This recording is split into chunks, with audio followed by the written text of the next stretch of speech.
आपका अपने channel high level study का फिर स्वागत है। यहाँ पर देखिए हम आपके लिए बहुत ही इंपॉर्टेंट वीडियो लेकर आ गए हैं। यहाँ पर विषय हिंदी की बात करेंगे, ठीक है। तो विषय हिंदी में आपका देखिए क्या आ जाएगा, खंड बहुविकल्पी प्रश्न आपके आ जाएंगे। इसमें पूर्णांक 20 नंबर का आपका दिया जाएगा, ठीक है। तो आपके लिए बहुत ही इंपॉर्टेंट वीडियो होने वाली है, बहुत ही महत्वपूर्ण वीडियो होने वाली है, ठीक है।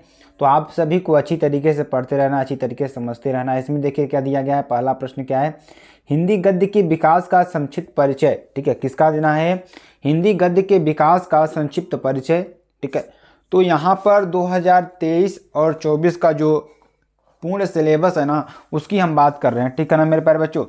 और आपको ध्यान दीजिएगा, जो 30% कट सिलेबस आता था ना, अब शायद नहीं आएगा, क्योंकि अब आपकी परीक्षाएं समय से होंगी।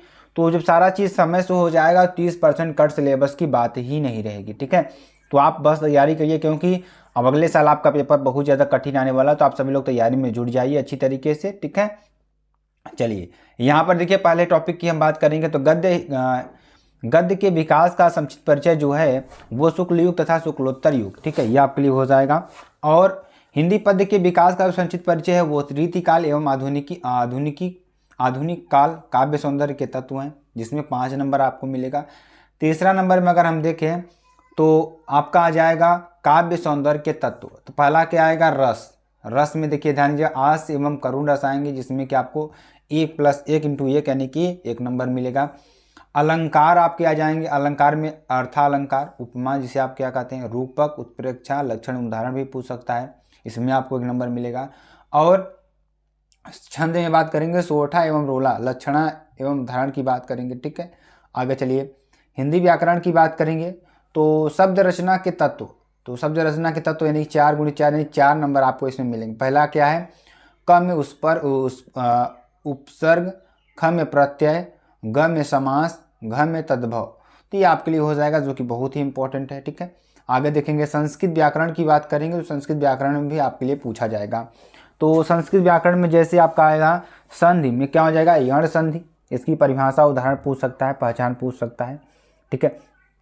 तो इसमें 3 पार्ट आपके दिए गए हैं, तीनों में से आपको 3 नंबर मिल जाएगा, जो कि बहुत ही इंपॉर्टेंट और बहुत ही महत्वपूर्ण भी है, ठीक है।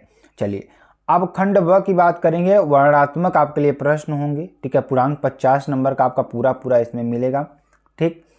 तो कुल मिलाकर आपका 70 नंबर का मॉडल पेपर बनेगा। इसमें कोई कट सिलेबस की बात नहीं होगी, ठीक है। अगर हम सही हैं तो हम आपको बताएंगे कि अब आपके लिए देखिए जो कट सिलेबस है वो शायद अब नहीं आएगा, क्योंकि अब आपकी परीक्षाएं समय से होंगी। तो समय से होंगी तो कट सिलेबस की बात ही नहीं आएगी, ठीक है। तो सारी चीज़ों को हम आपको समझाते हुए चलेंगे, ताकि आपको समझ में आ जाए, क्योंकि अगर आप तैयारी कर रहे हैं तो आपको मालूम होना चाहिए कि अब आपका क्या क्या चीज़ें आने वाली है। तो गद्य हेतु निर्धारित पाठ्य वस्तु के गद्यांश पर आधारित प्रश्न, जैसे इसमें आपको 6 नंबर मिल जाएगा, ठीक है।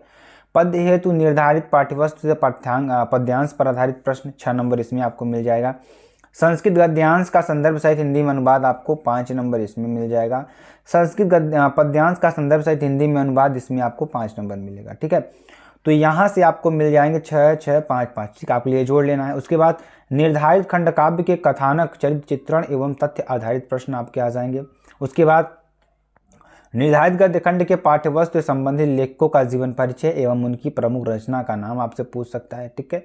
चलिए अगला देखें, ख नंबर देखिए, निर्धारित पद्य खंड के पाठ्यवस्तु से संबंधित कवियों का जीवन परिचय एवं प्रमुख रचना का नाम आपको बताना है, ठीक है। संस्कृत खंड के पाठ्यवस्तु तटस्थ एक श्लोक जो प्रश्न पत्र में न आया हो, ठीक है, यह आपको 2 नंबर का मिलेगा। संस्कृत गद्य खंड के पाठ्यवस्तु पर आधारित प्रश्नों में से किन्हीं 2 का संस्कृत में उत्तर, ठीक है, आपको देना है, 4 नंबर का आपको ये आएगा, ठीक है।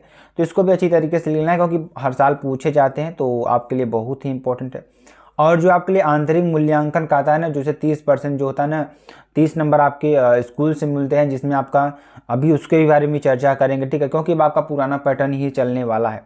तो निबंध रचना, वैज्ञानिक, सामाजिक, धार्मिक, सांस्कृतिक, आर्थिक समस्याएं एवं जनसंख्या, स्वास्थ्य, शिक्षा, पर्यावरण एवं यातायात के नियमों का आधारित विषय आपके लिए होगा, ठीक है। इसमें से आपको 9 नंबर मिलेगा।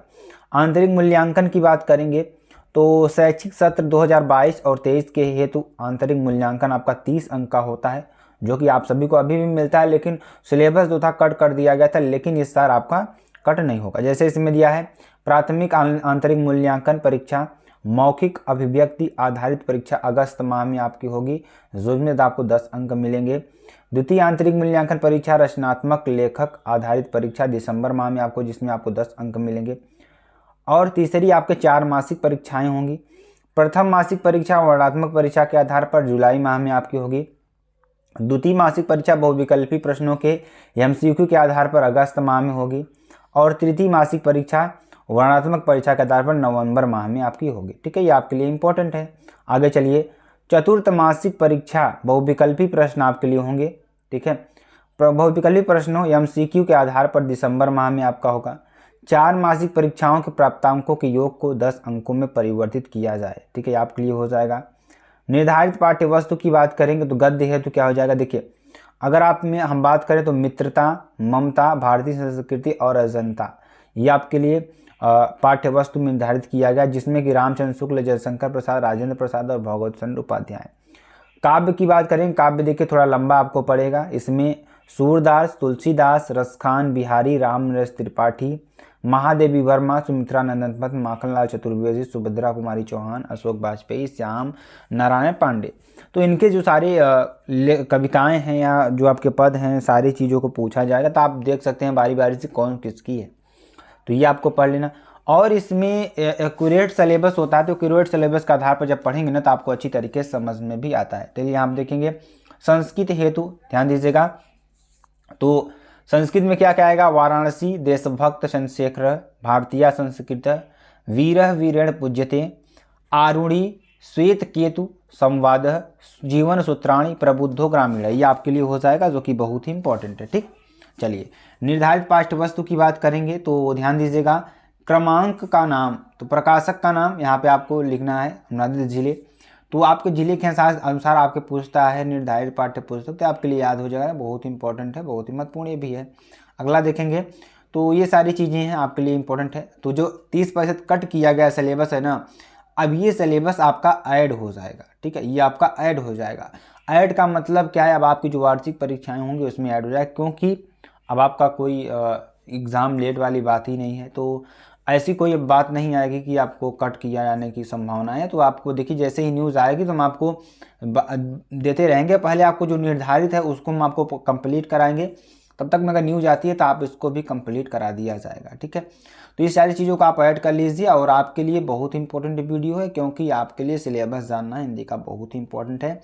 तो मेरे प्यारे बच्चों, फिर मिलते हैं नेक्स्ट वीडियो में नए टॉपिक के साथ। तब तक के लिए जय हिंद, जय Bharat, bye bye, take care.